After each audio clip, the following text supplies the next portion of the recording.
All right, we're about to start. Silent po everyone. Phones on silent. Stand by. There will be an opening billboard music po. And then after that, Sir John Neri will come in. Yes, sir. Let's have a mic check, sir. For Sir John, Mic test. Tyne. Hello? Yes, Senator. Oh, do I need a mic? No, No, I have it. yes, sir, Okay. yes. Mic check, sir. Yes, hello. All One, right. 2, 3. Okay. My name is... Stand by.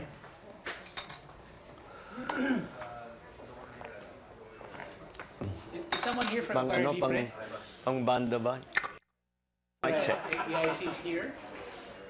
Radyo. I'll mute you guys kasi it might come in the social media.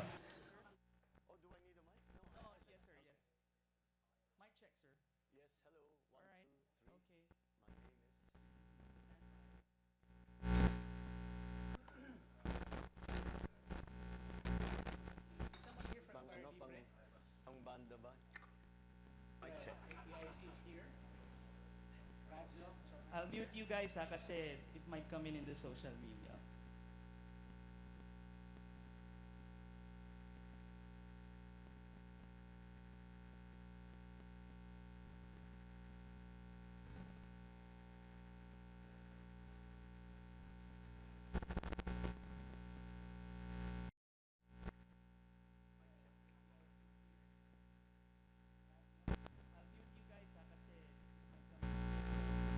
All right, 10 seconds. We're about to go live in 10 seconds. Stand by, please.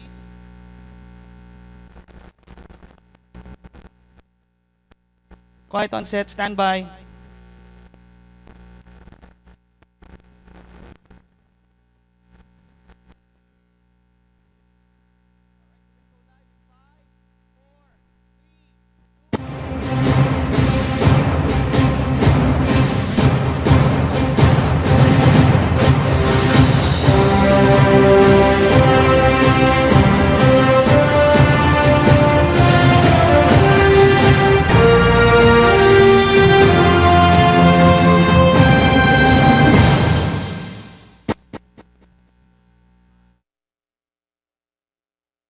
A. Tonight, we resume our series of interviews with the candidates for Vice President. My name is John Neri. I'm Editor-in-Chief of INQUIRER.net. And it is my happy task to serve as your co-moderator for this evening. I will be joined by the Chief of Reporters of INQUIRER.net. She will be also doing hosting duties, Ms. Tyne Sabilio. Our guest tonight is the frontrunner in the vice presidential race, vice presidential candidate Senator Ferdinand Marcos Jr., better known as Senator Bongbong. Senator, welcome to INQUIRER.net and our cozy little set. Maraming salamat. Thank you very much. Happy to be here. We are live on Facebook. We are live on YouTube through the Inquirer News channel. We are also live on INQUIRER.net itself, the country's leading news website. We are carried in the chat up space as well. We are live on Line. We are also carried on Viber, on WeChat, on FireChat, as well as Kakao. We are also on Twitter. You can follow us at INQUIRER.net and at team_Inquirer. Tonight, we are covered by the Philippine Daily Inquirer, of course, as well as Inquirer Bandera, Radyo Inquirer, and INQUIRER.net.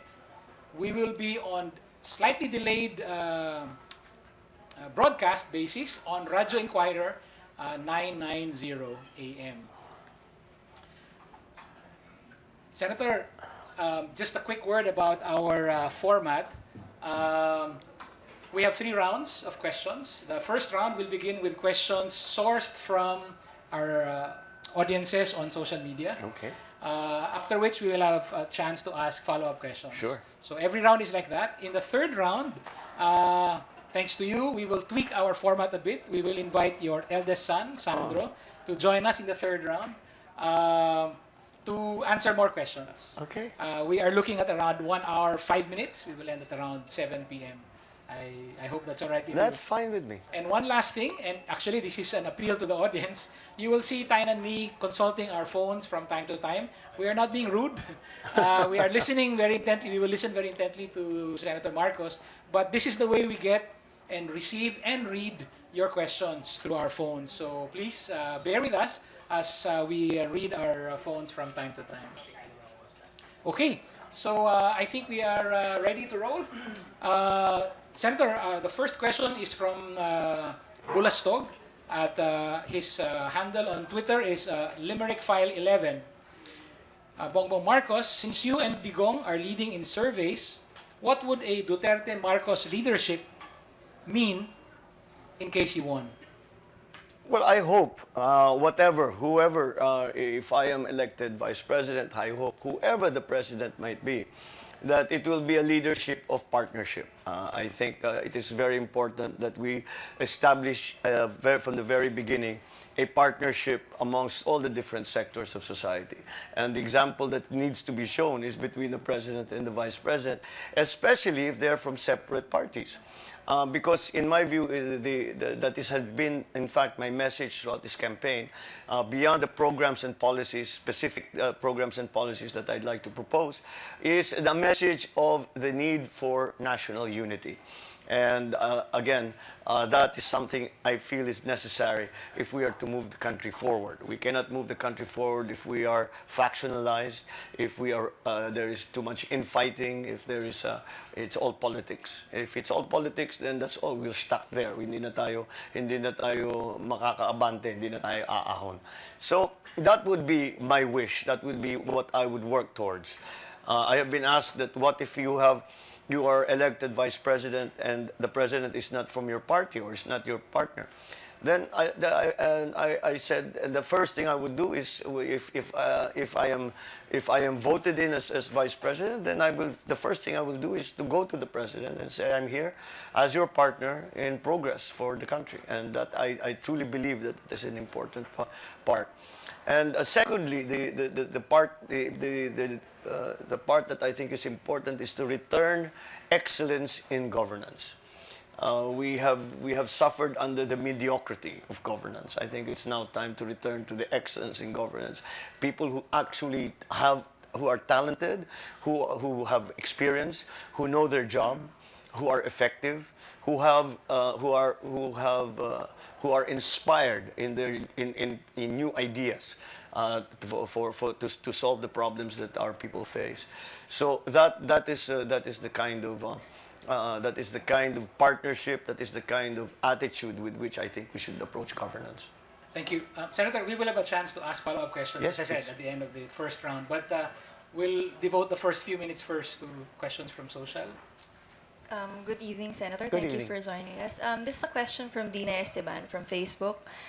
This is very timely, especially after the last presidential debate. She's asking, what can you do for the contractual and probationary employees in this country? What can you implement so that it would be favorable to them? Well, I have spoken on this several times, and I am opposed to this development that we have now for our workers. There's now the ENDO, the 555, the contractualization. This does not provide any security of tenure to our workers, which is actually a guarantee that is embodied in our labor code.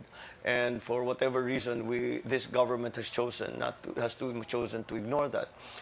Furthermore, this also denies benefits that, again, are guaranteed in law. And that's why one asked which department I would ask for if and when elected vice president. I would ask for DOLE. And because I want to look into that and find a way to work with management, to work with the big corporations, so that we can of course find a way to compromise, but with still providing that security of tenure, na hindi naman every 5 to 6 months di mo alam kung may trabaho ka pa o hindi. At yung mga benepisyo, mga medical plan, mga dental plan, mga benefits, scholarships, that sort of thing that in the labor code is actually guaranteed. So kailangan din natin alalayan yung ating mga manggagawa, ating mga nagtatrabaho. And then again, the support and for our OFWs is also something that we really need to pay attention to. The remittances of the OFW comprise now 20%, one-fifth of our economy, which is really large. And we talk about silang bagong bayani, pero the way we treat them is not very good. And so that's not that disconnect we really need to correct. It's something again that requires our attention and our concern. Senator, another question about your candidacy. This one is from Klaus at Klaus_19, also from Twitter. A question from Mr. Bongbong Marcos: Why we should vote? Why should we vote you to become Vice President? Well, I feel that number one, I think I have the most of the candidates. I have the most experience in government, and unlike the other candidates, I have been through not only the legislature but also the executive. I've been in executive positions as well. I was governor for many years, for 12 years when you put it all together. And that in the executive position, I got used to the idea that you actually go out and do things. And I am of the firm belief that in our country, our legislators have done a good job of addressing the problems and writing laws and passing laws to address those problems. Where we fail, is often in the implementation of those laws. And that's why I should like to return to the executive and try to help in implementing those laws better. What we just spoke about, the labor code is a perfect example. The law is a good law. It covers all of the elements that need to be covered, and yet we are not implementing it properly. I think this applies to many other areas of our, not only our economy. Secondly, but beyond that is that I always describe the problems that our people face are problems that are sinasabi ko dikit sa sikmura. In other words, livelihood, jobs, the prices of commodities, that sort of thing. In other words, the economy. And this is something that I feel that I have something to offer, because I am not. I've had some training. I have studied economics. I have handled, as I said, administered and been in executive position and had to care for a local economy and watch it grow and nurture it. And with that experience and with that training, I think that I have a great deal to offer in improving the lives of our people through making the economy grow and making it more equitable. The distribution of wealth is something that we have a very, very large problem with. The lack of a stable middle class is something that we really should be looking into the social cost of that. Those kinds of things are some things that I have a good understanding of and can offer many ideas and proposals so that we can improve that situation. And those two, I think, from the experience in executive, experience in government, and also the training that I have had and the experience with the economy and economic issues. The left is in the news again, especially with Mayor Duterte. And Filipinos know the history of your family with the left. Noki Villanueva from Twitter is asking, how can you, I'll rephrase her question now because it's a bit disjointed, but she's asking, how can you address the insurgency, and how will you be able to encourage the left or the communist movement to return and be law-abiding citizens? Well, I think you address you address their concerns. And generally, what happens is that if the time that a insurgent movement can prosper is if that community, that area, that population has been ignored, neglected by government. If the services of government do not go all the way to the people, if there are injustices that are not corrected or that are not seen to by government, if there is little hope, if a person, this is again something that I applied and when I was governor, if a person has a good job with hope for the future, it is highly unlikely that that person will pick up arms, go to the mountains and fight the state. If you can provide that, and that they have a peaceful and equitable society that they live in, that their children will be safe, that the schools are good, and we provide a future for their families, then that I think is the best. I don't think the military solution only goes so far. You need to have the services that are expected of government. The support for example, for livelihood, the support in peace and in the terms of peace and order, for education, for healthcare, all of the basic communication, power, all of these basic services that are excuse me, that are required by people to live a normal and decent and life, but with the hope for the future. That if you can do that, then an insurgent movement cannot prosper, because what are you fighting against? This is what we have is good, is helpful, is compassionate. If you can provide that, I think that goes a long way to solving the problem. Senator, one question about the end game as far as your candidacy is concerned. This is actually from one of your supporters at Chris Ramoski or Christopher Lloyd.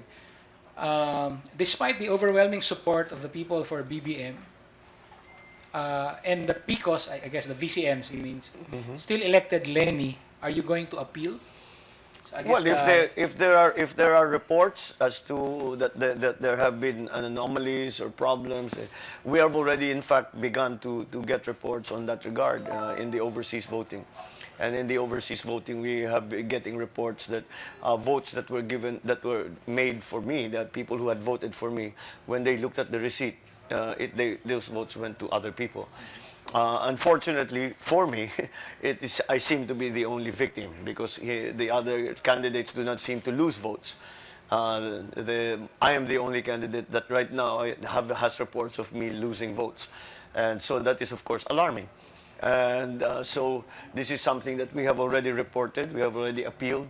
We have continued to ask the COMELEC to explain to us what they think has happened, what were the technical problems that caused them to happen, and what we are going to do so they don't happen again.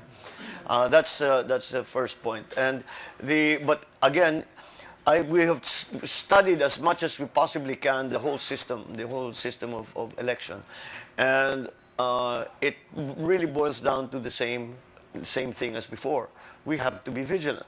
Number one, everyone look at your receipt. Yung sinasabing resibo ng bawat botante. Tignan ninyo ng mabuti na talagang yung ibinoto ninyo, yun ang lumabas dun sa resibo. Pangalawa, yung ating mga kasama dyan ay pagsara ng presinto, magpo-post ang COMELEC ng ER, ng election report. Kumuha kayo ng kopya. Kung hindi kayo makakuha ng kopya, picturean ninyo para meron tayong record na pareho ang naging election report at kung ano ang rine-record ng COMELEC. Kasi kung nagkaiba yan, nagkakaproblema na. Pero kung pareho lang, that's okay. But as long, pagka nagkaiba, alam natin kaagad para mapag-aralan natin, maimbestiga natin, tignan natin ano yung naging problema. So, it still comes down to vigilance. There are no real shortcuts to making sure that the election will be conducted fairly, except for the people being vigilant and guarding and protecting their vote as well as they possibly can. And again, it's the two resibo, the personal na resibo ng botante at saka yung ER ng presinto.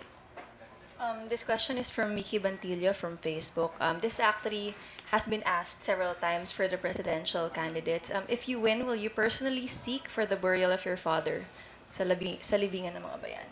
Well, I don't know what personally seek means. Well, the position of the family has never changed. We feel, and I think this is supported by the rules, by law, that it is his right as a soldier to be buried in libingan ng Mabayani.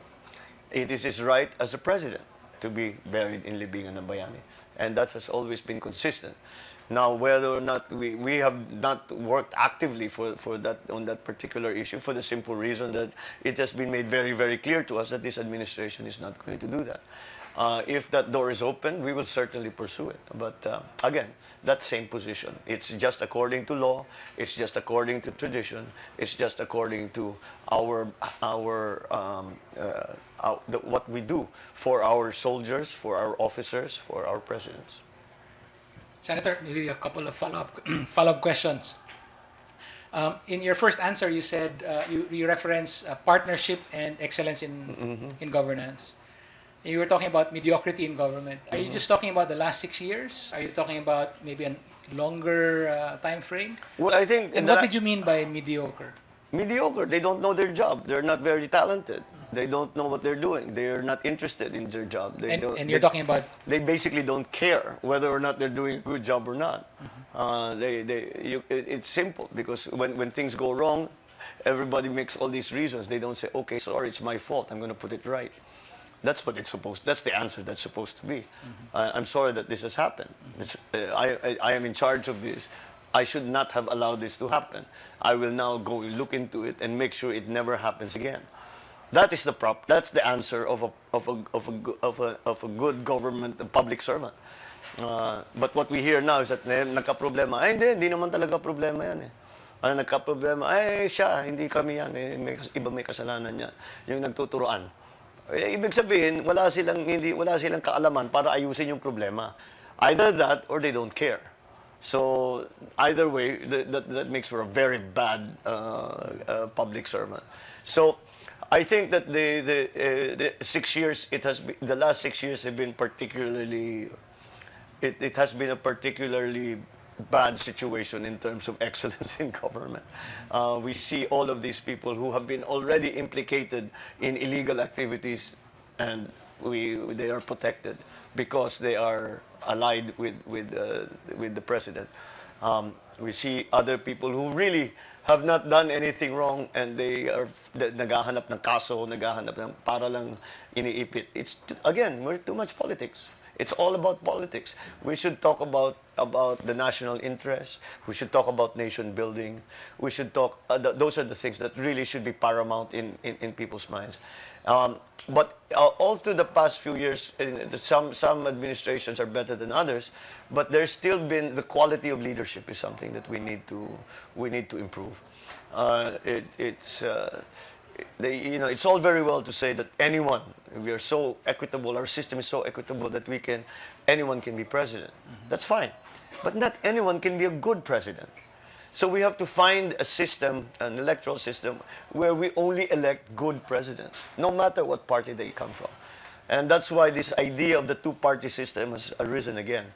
And because in the two-party system, there is within the parties, may sistema yan na pagpili na kung sino yung pinakamagaling. And kahit sino ang mahalal, at least may karunungan yun, may experience yun. So do you think we are guaranteed a minimum quality of leadership. Do you think that the winner on May 9 will meet your high standards? Well, let's see who. If it's Miriam, definitely yes. But if not, then we'll just have to see.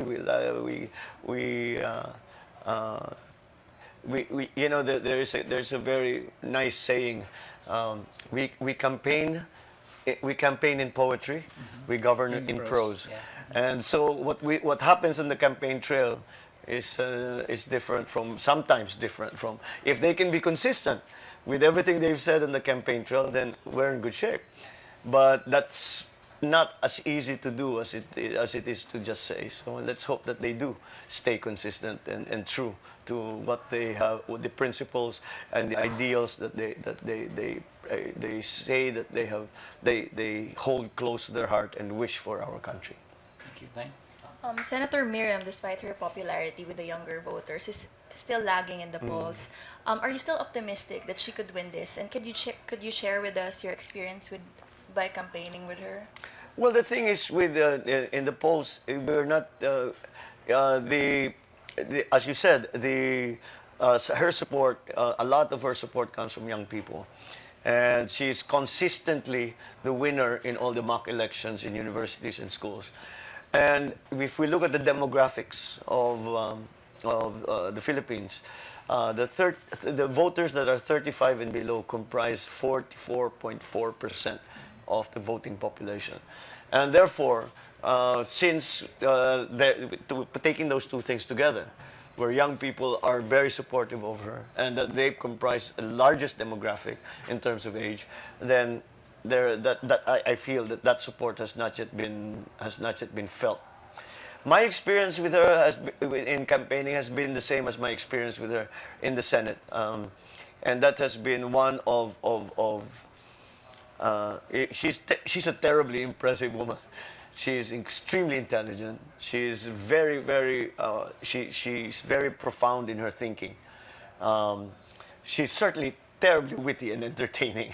So I think that her presidency would be something, again, that would provide vision, that would provide leadership, that would provide good new ideas to the problems that we face, and a means to make those ideas reality.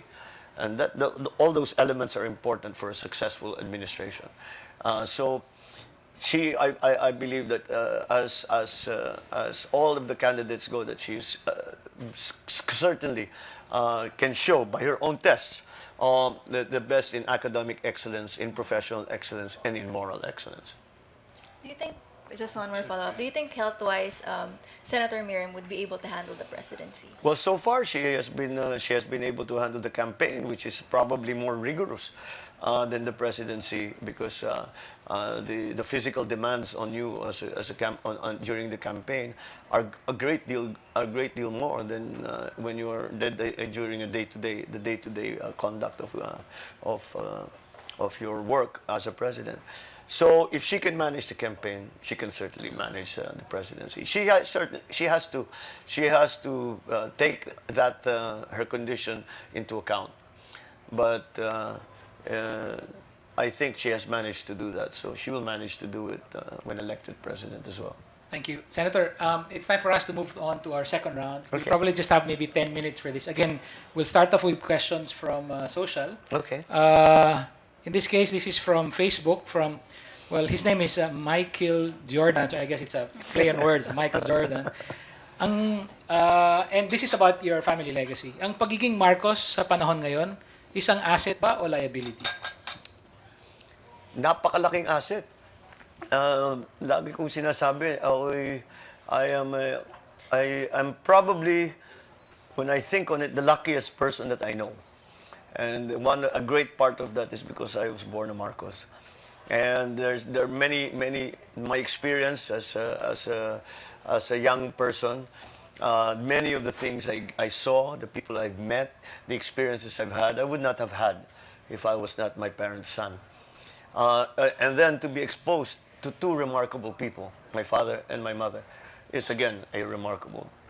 And to be the beneficiary of their good work in their time, now that I am myself a candidate, again, is a part of that advantage. So, of course, that being a Marcos brings with it a parang built-in opposition.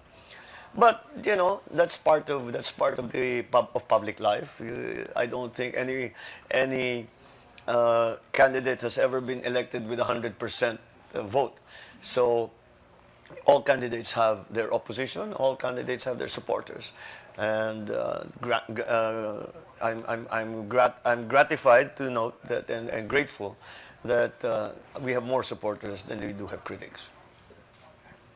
This is from Cheryl Moira from Line. What can you do to remove the mirroring of your father's image? I guess the comparison. What can I do? What can you do to remove the mirroring? Was her words, but I'm guessing she's asking. Yes. You're Yeah. being compared as always. Well, you can't. You can't. My father, because of what he was, and the way that of his presidency, casts a very long shadow. And of course, it is every son has to go through that, has to make their own name, make their own way, and there's no. I'm proud to be his son, and I don't want to remove that. But that comparison, for example, we're both in politics, and that's actually why when I was much younger, I didn't want to enter politics, because inevitably I'm going to be compared, and my father did everything. He succeeded at everything he did in politics. So I said, how could I do better? I will always pale in comparison.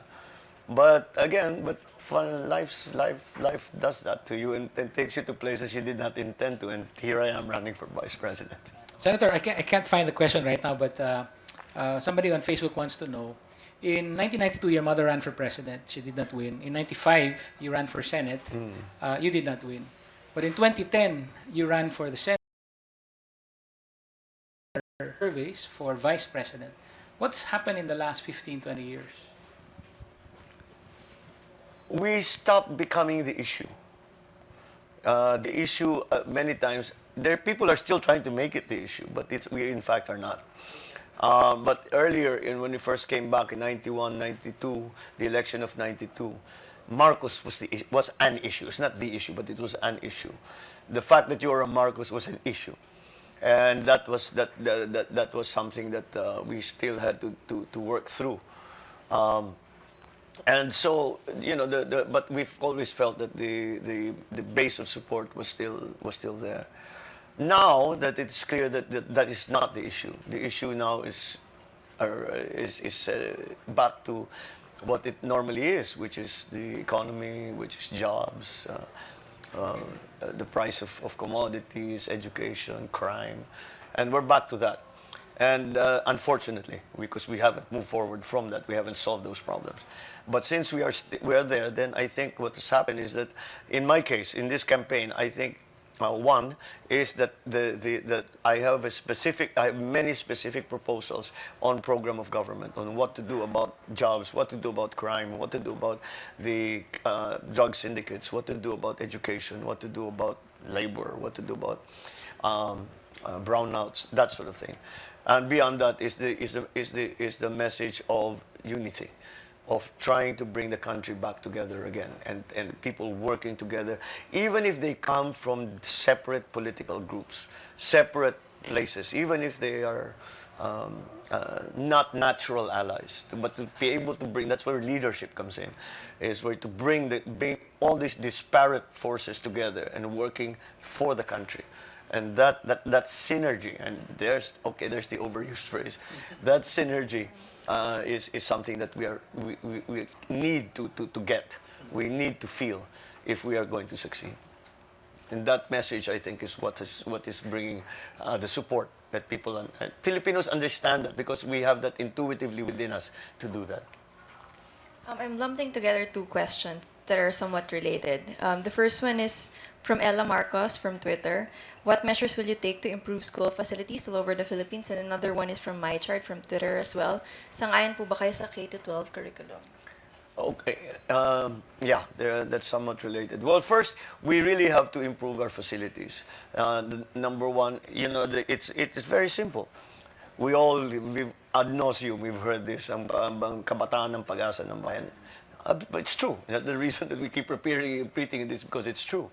But the quality of our future is determined by the quality of our children's education.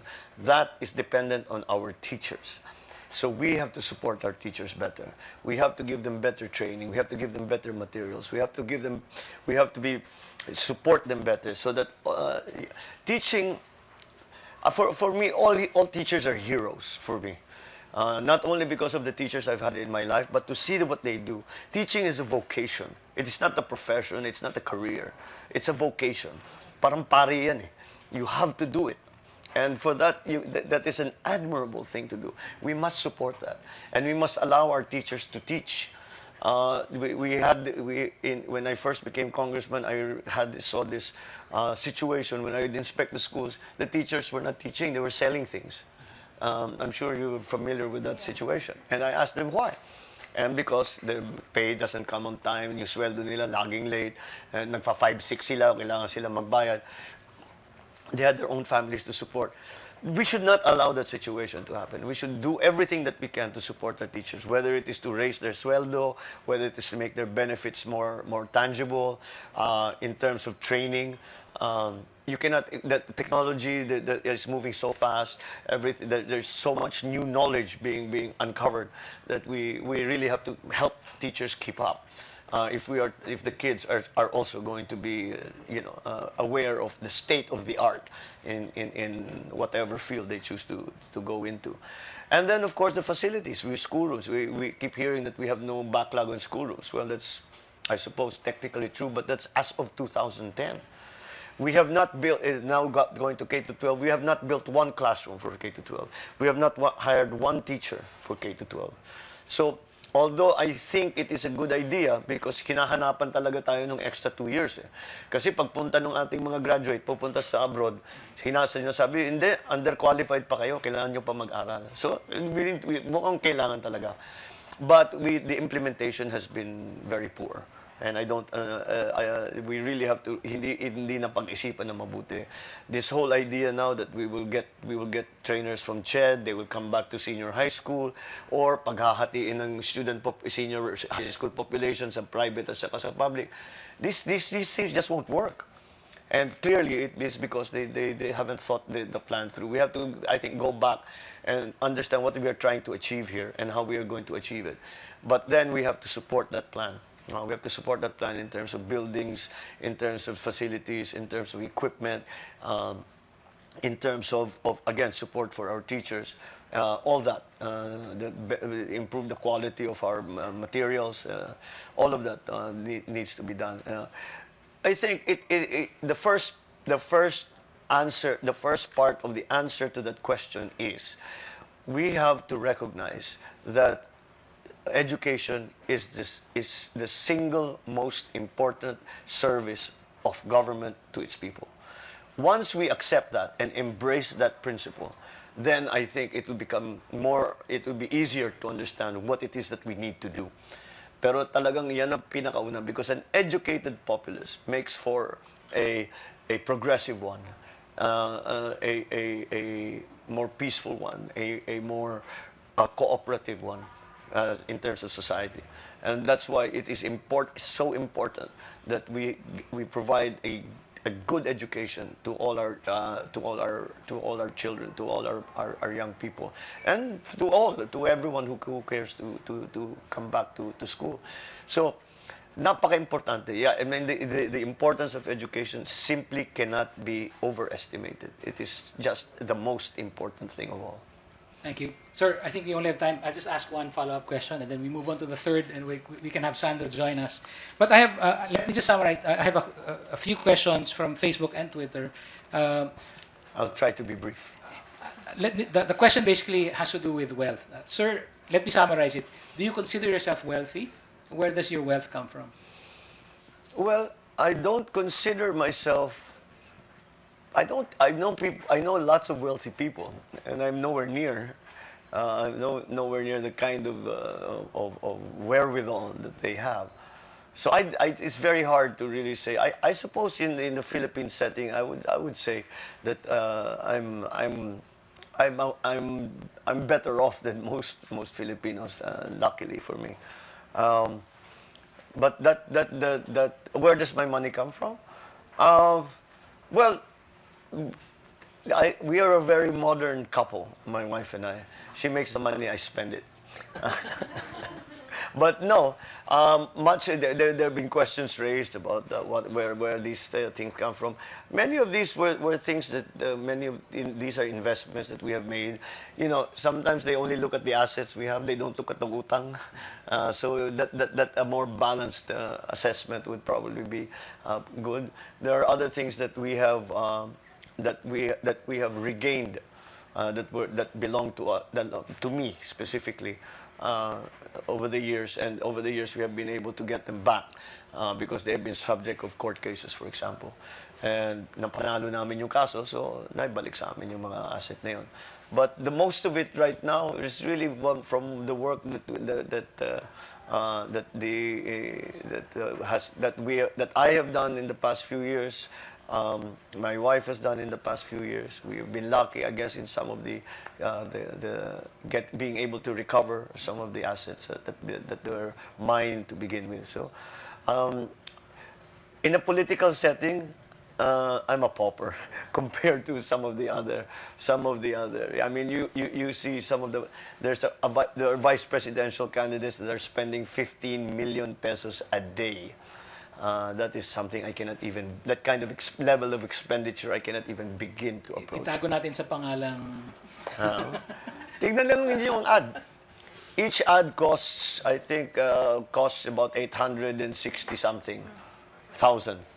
So you bilangin niyo yung ad, then times 860,000, you will know exactly how much they're spending every day. So it's that simple. And why don't we ask them where they are getting that money? Yeah. Senator, some of the assets that you and your wife have in common are your children. And we're happy that your eldest son is here. May I call on Sandro to join us? Ferdinand, Alexander, Araneta, Marcos.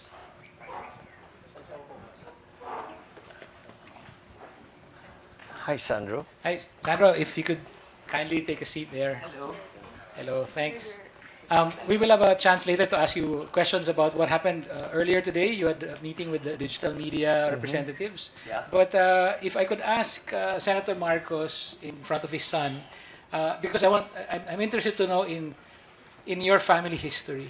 I asked you earlier if I could ask you something emotional that was raised on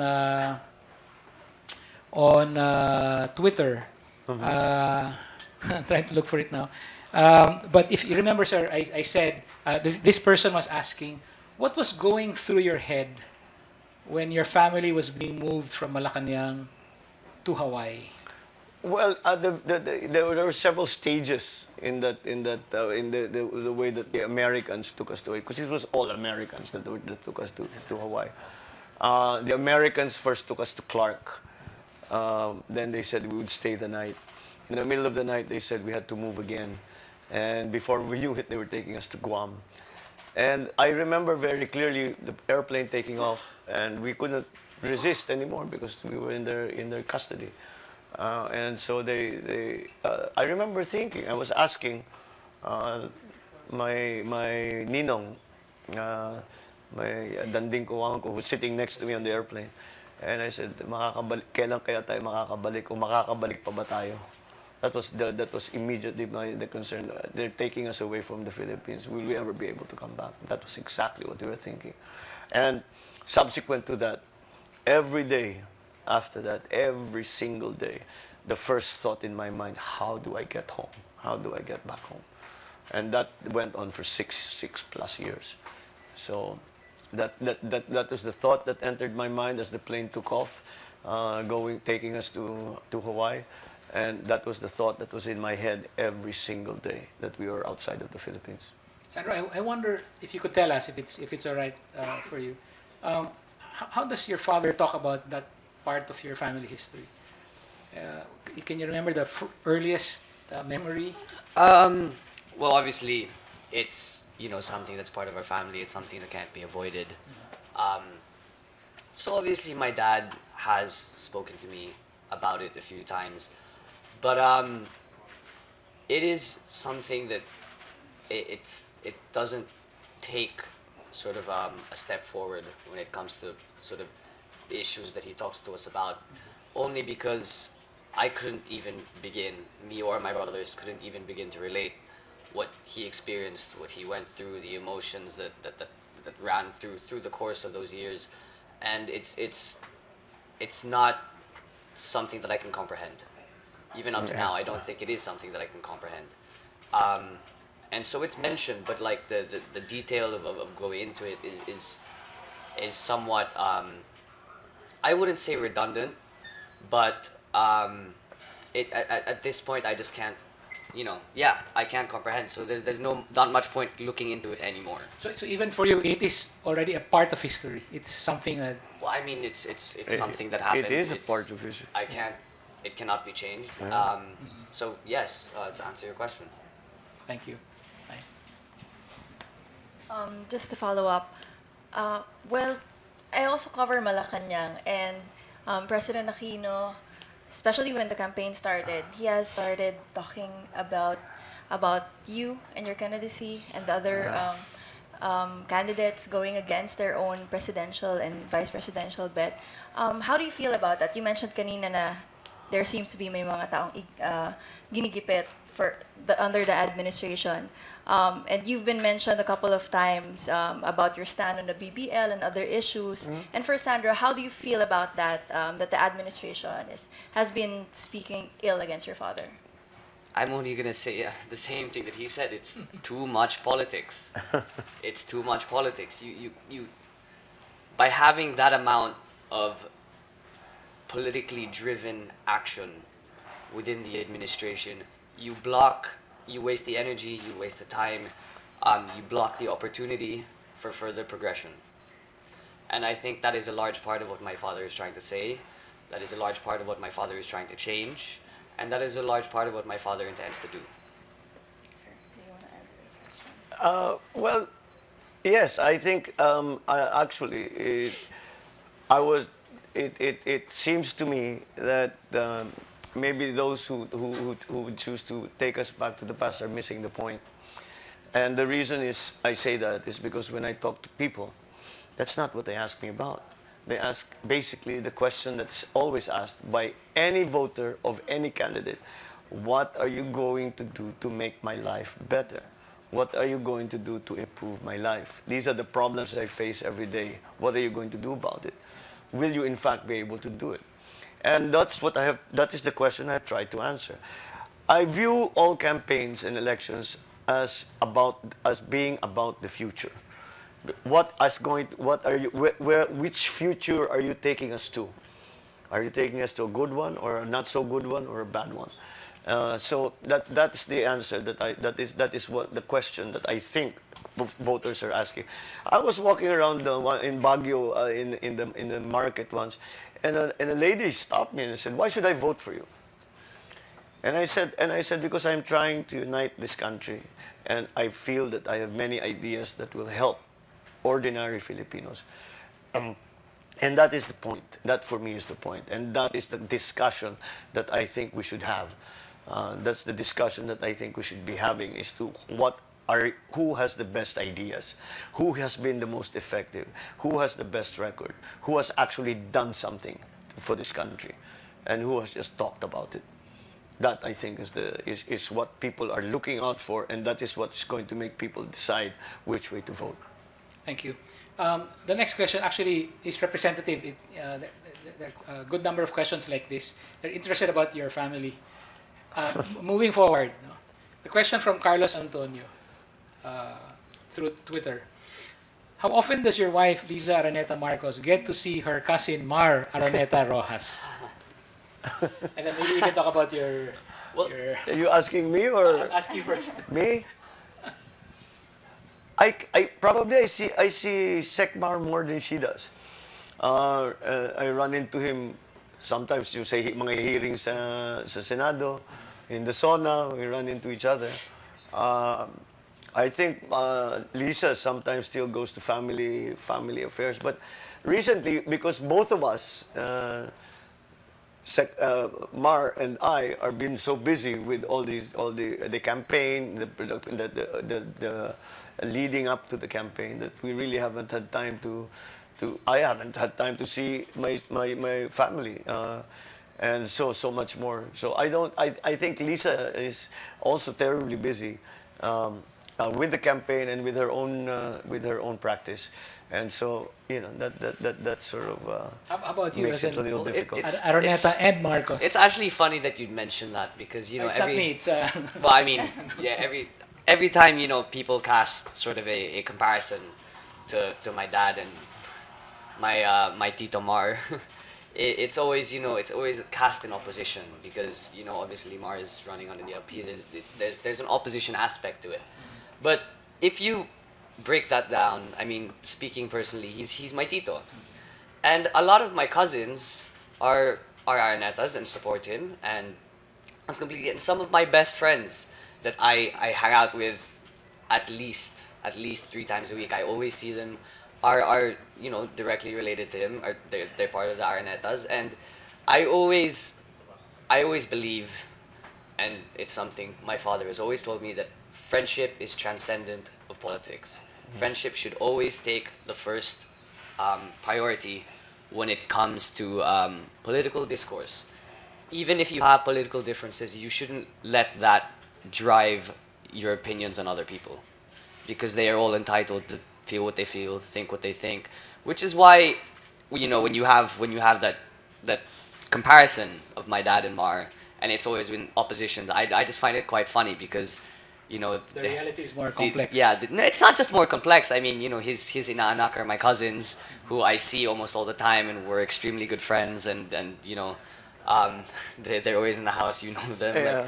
Like, it's very. That's why it's very funny to think of it that way, for me. I guess because he again sees them socially, and they I think they hang out together, so that's a whole different thing. And I guess it's just the way our lives have gone, that we have taken parallel but perhaps separate paths. So once in a while, we run into each other, but only on a professional basis these days. Um, I hope that after the campaign, after the election, that whatever happens, and I hope this not only for Mar but for all of the people that I'm friends with, be they related or not, that after the campaign it's not easy to do, but I still hope that we can do it, that we can put that behind us and continue with whatever relationship we had before. They are my friends for a reason. They are my friends because we get along, we agree, we enjoy each other's company. That I don't think will change. But I hope, whether or not we can return to that is another question, but I hope we can. This is a question from Hermie Presno from Twitter. Ano-anong hakbang ang gagawin mo para masupo ang political dynasty? But maybe we should ask first, what is your stand on political dynasties? And for Sandro, we've been seeing a lot of you lately. Are you interested in getting into politics? Sandro first. Literally the most asked question I ever get. Really? Is it now? You see, of course. Well, I think, it's obviously a very obvious question that someone would ask. Do I want to go into politics? As of right now, not really, no. The reason why you've been seeing me a lot, the reason why I've been, in the public eye is really to support my father. And, this campaign trail, all of this isn't about me, this isn't about my brothers, it's about my dad. And I am here to do whatever I can to be able to support my dad in any way possible. Whether it means I have to make people laugh, make people happy, do anything, as long as it's in his name to support him, I will do it. And Yeah. I guess that's really the question. Whether I will go into it in the future, I don't know. Right now, I'm really just focusing on my studies. I graduate school in a month. I'm starting a master's degree next year. So those are really the things that are taking priority in my life right now. And I guess everything else is just taking a step back. I guess at the very least, when the time comes that he has to decide whether or not to enter politics, he has a very good idea of what politics really is. That's definitely because true. he's not an outsider looking in. He can see not only what happens out in the public eye, but what the other things that go on away from the public eye, and what the things that need to be done, and what are the real concerns, etc., etc. So. At least we provided him with that knowledge, that understanding of what politics is, which I am happy to be able to say even I had, because of my exposure to my father's career. In fact, I wanted to ask a follow-up question. Sorry, I'm jumping the sequence, but I'm intrigued. You were already helping your father when he ran for president in 1965, 1969, and even in 1981. I'm sure. Maliit pa ako nung 65. Yeah, I mean, well, I saw I was pictures like of you. 7 years old. Yeah. In 65. But My question, Senator, is subsequent to that, I did. what are the main differences between campaigning at the time and campaigning now? And do you find yourself telling Sandro, this wasn't what we used to do before? Or... You know what I call this campaign? The selfie campaign. They had no selfies then. There was no social media. The communication was so much different. The moving around, the transportation was so much different. So in that sense, the logistical sense, maybe it's different. The true issues don't really change. I think, again, you still have to answer that question of the voter. Why will I vote for you? Why will I not vote for the other guy? That's still the same question. And that is with the technology, etc., etc. But you're still, you use all the available technology, all the available means, the tools, but you're still trying essentially to communicate a message. This is what I'm about. This is what I want to do. This is my vision. This is what I dream of. This is my wish. This is what I pray for our country. And to show that you believe that. And the best way to show that is to say, that's what I've worked for all my life. And this is, I can show you the results of that work.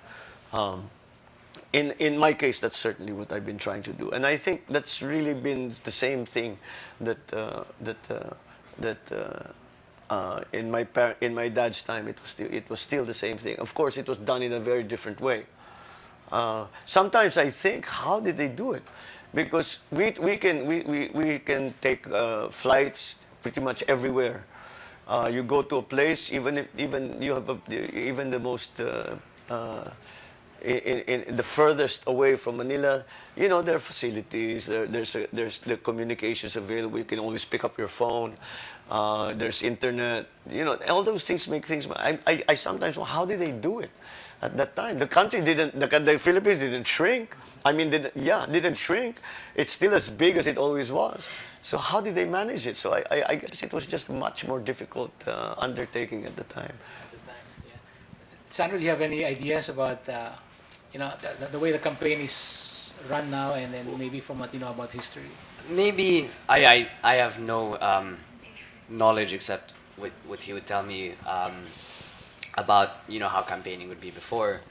But on sort of a less serious note, I've actually found the campaign experience, and this is the first time I've done this because previously I would be in boarding school, so I wouldn't be here for the elections. I wouldn't even be here for the campaign season. So this is the first time I've been able to experience it, go around with him. And it's actually quite fun. I actually enjoy it. It's actually, I get to see the Philippines, which I've never had the opportunity to do before. And really just experience on a first-hand basis what it's like to go around. And my dad always says, that campaigning for a candidate is fun for everyone except the candidate himself. And I completely agree with him. I mean, what more can I ask for to go see my country and meet the people that are part of it and be able to see firsthand what the real issues are and what they're asking about and what they want to know and how they want the future to be. And that's a huge plus, actually. I think all the candidates that I've spoken to, if there's one thing that we really liked about the campaigning, it's tough. Campaigning is tough, but there's one part of it that is really that we feel is really good. You get to see this country, and there are many times we are in a car and I look out the window and I tell Sandro, tell me this is not the most beautiful country in the world. Ang ganda-ganda ng Pilipinas. Ang bait-bait ng Pilipino. We're the best. Filipinos are far and away the best people that I've ever met. I've met pretty much all. And every time I go out and go out of Manila, go to the countryside, talk to ordinary people, that's reinforced. Ang ganda-ganda, ang bait-bait ng Pilipino. They're the best people that I've ever come across. And ang ganda-ganda ng Pilipinas. It really is just, makes me love the country more, makes me love the people more. And that's something that's important. That still reminds you, why we do this? Ba't tayo nagkasabisyon? Ba't natin pinagpapakahirap ng ganito? Tignan mo naman, they're worth it. Someone from Twitter asked if you can enumerate what you have done in the Senate, but I would like to ask if you could highlight one thing that you have achieved in your political career, what would you want to highlight? Well, if you're talking about the Senate, one thing that I have tried to really work on is be a voice and a representative of local government. Simply because I really politically grew up in local government. And I very much appreciate what how hard the job is of local executives, of barangay officials, of barangay workers, and how important that work is. And it's something that I feel that many people who are not directly involved in it and who have no experience of it, that many of them don't realize the importance of it and how hard it is, how hard their work is, the sacrifices that they make. And that is something that I've always tried to be very active in giving that voice, explaining to some of our officials that this is it's some of the proposals you make are nice to listen to, but they won't work on the grassroots level. The other side, another area that I've always been very interested in is in the youth movement. I really believe that we need young people in government. We need for them to be involved. We need for them in many ways. One, because we need new blood, new ideas, new energy.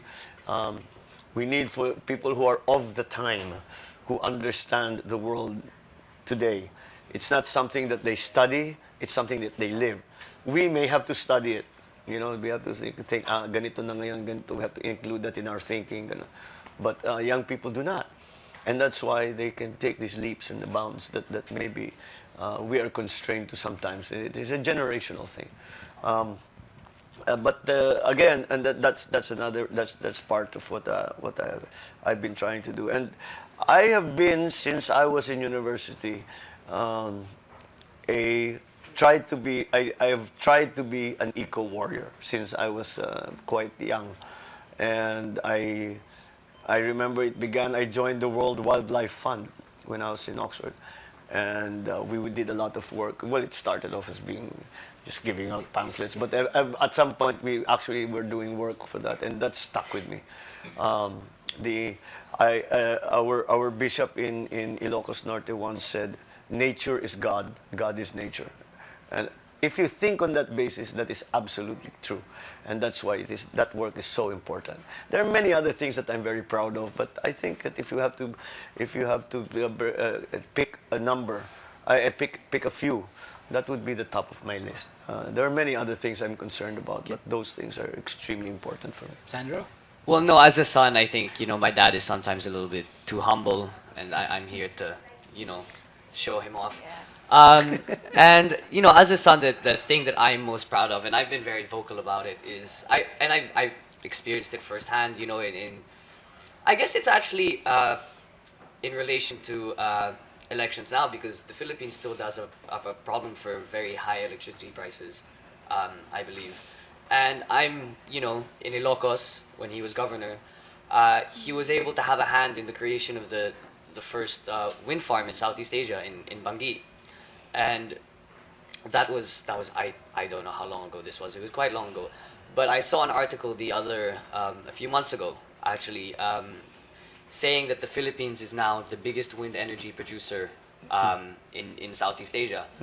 And for my dad to have been at the start of that movement, to have been able to have the vision to create that movement, a large part of it was because Ilocos is, we're very far up north, so it's at the end of the electricity grid, so we'd have a lot of brownouts. And this was sort of one of the ways to which he could curb that, and it worked. And it's actually, you can tell in Ilocos, people, it's become a tourist destination. People go there to see it. And I think, as a son, I'm especially proud of the fact that something that has become so significant now started with my father. And so I just wanted to share that and, Thanks, son. put my dad up a little bit. I never heard you say that. Thank you. Thank you. Senator and Sandro, we have 3 or 4 minutes left. I want to make sure to give you a few seconds for a closing statement. We still have a few questions. Could we just get back to you about the political dynasty question? Oh, yes, yeah, we never got around to that. The Constitution forbids it, but Yeah. there needs to be an implementing law. What is your position on it? If we can... Well, I think anyone's position of it is it will have to be in consonance with the Constitution, and the Constitution says that we must pass an anti-dynasty bill, and in that regard, we should work towards that, we haven't yet done it. But for my part, I've tried to. We just wrote last year the SK reform bill, and it contains the first provision, anti-dynasty provision, in any law. That's right. In the Philippines. So that is something that we already begin to put in. In terms of dynasties, I mean, if you term political dynasty, I think it's a natural evolution. You know, you go down to a barangay. There are people in that barangay who have absolutely no interest in politics. Absolutely no interest. They don't vote. All they do is go, they do their jobs. Wala silang interest at all. Meron naman, wala talagang ginawa kundi mamolitika. And so that's what happens. So it becomes this is the area of interest of certain groups within a community, and they become a political family. And this is not exclusive to the Philippines. It happens in every country that you can see in every place. So it's something that, but we have to recognize that if there are political dynasties, is that there are good ones and bad ones. There are political families who have done a great deal of good for their communities. There are political families that have not been very good for their communities. But there is also a very natural process by which we pick our leaders, and that is an election. And we have seen in many cases where so-called political families that were dominant have not won the election, have fallen by the wayside. Sure. And because people are saying they have not done their job well, or and within a political dynasty, may magaling, may hindi, may honest, may corrupt. So it's difficult to generalize that say that this is good, this is a good thing, this is a bad thing. You really have to make the judgment on an individual basis, and that is really how our politics is evolving. People no longer vote on the basis of party as much. It's become less and less. They used to be more influential than it is now. So quick question, Senator. If we go back to a two-party system, as you suggested, will that mean fewer political dynasties? Because now there is there's a definite political party structure you can integrate yourself into. I believe so, because the judgment will be made by the party, not by the family. Not, So that mamimili sila ng kandidato not on the basis of their name or who their father was or mother was or uncle is or etc. It will be made of the basis of merit. So, sorry, we really have no time. But just two questions. Last two questions. This one is for Sandro. So I was referencing your digital media luncheon earlier. Yeah. Many people have been impressed by the presence of Marcos supporters in social media. Do you agree with that observation that there's a lot of pro Marcos people online, and what do you attribute their activity and their presence? It's a really good question. Obviously, I'm a millennial. I go on Facebook every day, Instagram every day, Twitter every day. That's a given. So I do experience the support. But as a son of a candidate, I really try as hard as I can not to check any of that. I really try as hard as I can because yes, it's nice. It's a gauge of how people feel, and it's a pleasant thing to see. But at the same time, I don't want to let that get in the way. Not everyone, from a purely political sense, not everyone who is on social media will vote. Therefore, if you check social media and then it's all support, you get sort of like a false sense of security. Yeah. And especially in the election period, the last thing I want to do is see all the support. And, oh yes, my dad's gonna win for sure. No, he always tells me you have to work for every single vote. That's a perfect example of what I was saying. Why we need young people. His approach, the way he's talking, is different from the way I'd approach it. He's a If digital you- if- native. Yeah, exactly. But it's something that that Sandro has had in his life since he became conscious. He's namulat ang kanyang mga mata since he started dealing with people. I have to think about it because I grew up without social media. I grew up without computers, without the cell phones, without internet. And so I have to think about it. Whereas with him, iba yung approach niya. That's what I'm saying. We need young people in government. We need them who are fully versed in the new technologies, who are intuitive in the use of the new technologies. If any of you have Snapchat, I made my dad an account 2 weeks ago to follow him on the campaign trail and sort of everyday things. I wouldn't have thought to do So that. please follow him on Bongbong Marcos. Some And shameless promotion. Go, Sandro. Senator, last question. I'm sorry I have to ask this. I found out that you're a Game of Thrones fan. Oh yeah. So I have a question here from JV on Twitter. If your family were in Game of Thrones, which house would you be? Starks. I'd be Jon Snow, man. Wait, but he's dead right now. Never mind. I'd still be Starks. yeah, definitely. Definitely. I'm working for the good of the people. That's an interesting show. And they're from the north. So yeah. And it's kind of a given. You're close right to the walls. Yeah. and the White Walkers. Unfortunately, that's all the time we have. Senator, I'd like to ask you for a few closing words. Well, thank you for this opportunity. And again, it is always good to be able to have a direct contact with people in the way that these kind of fora provide.